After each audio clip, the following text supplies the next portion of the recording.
Y'all remember how I said that this series wasn't going to be 50 parts? Well, I'm just kidding. I wouldn't do that to y'all.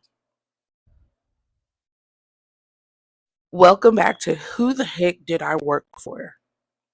Part 3. Now, if you didn't watch parts 1 and 2, please stop right here and go back. Okay? I want you to get every sip of tea because it's hot and it's piping and pause. I feel like you deserve every sip. I can't remember if I mentioned this, but the program that I worked for at the university that I worked for, which is one of the top 10 universities in the SEC, our program was literally helping non custodial parents that were ordered to pay child support overcome any barriers that were hindering them from meeting their monthly child support obligations. Because the program was new in the area that I lived in, we had to go meet with the child support office. On October 2nd, we went to the child support office in my JD, Judicial District, and I wore some business casual pants and our program t-shirt just to like show them like, hey, this is who we work for, this is who we represent, yada yada yada. What. I think I was like the first person there because I kid you not, the office was like literally down the street from my house. So I was waiting on everybody else to get there so that, we could walk in together. So the ones that attended this meeting were the RD, myself, my PM, the other PM for the region, and the statewide PM. I said to the other PM for our area, I was like, I feel underdressed. And they were like, oh no, what you have on is fine. Did I? Did I look fine?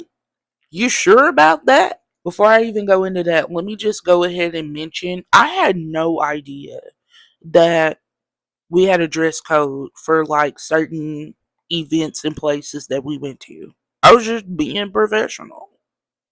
Or at least I thought I was. After our meeting was over, the statewide PM had left because they had to head to a whole nother region. Me, the RD, and the other two PMs, we were just standing outside yapping on the clock.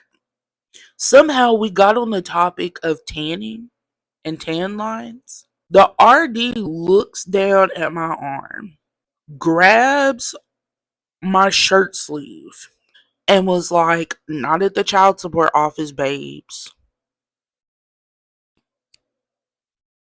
And I'm still looking at my arm like, did you just touch me?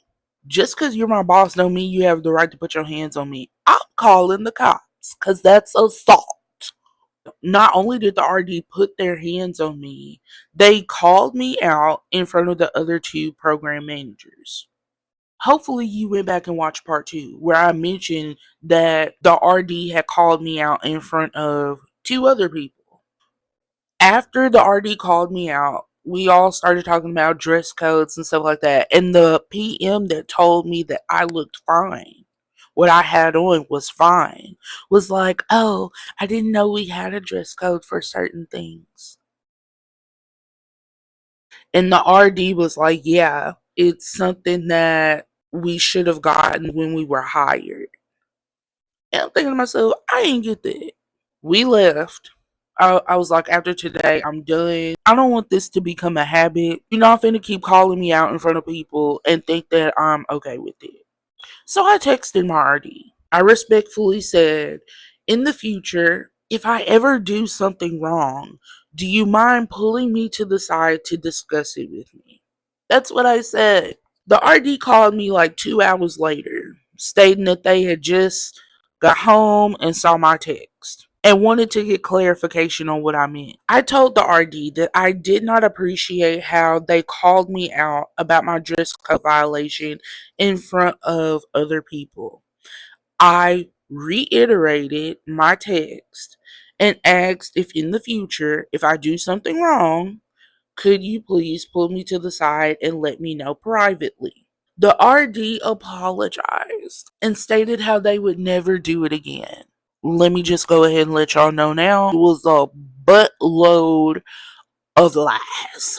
And then it was what they said after the apology that just really did it for me. The RD said, and I quote, I'm thick skinned and have to remember that everyone else is not thick skinned. Baby, it ain't got nothing to do with how thin or thick either of our skins are. You were wrong. Not only were you wrong for what you said and how you said it in front of two other people instead of pulling me to the side and addressing it. That's not what a good supervisor does. Like, what kind of apology is that? Are you kidding me? That's all I got for y'all today. Please come back for part 4 when the shenanigans continue. Okay, thank you. Bye.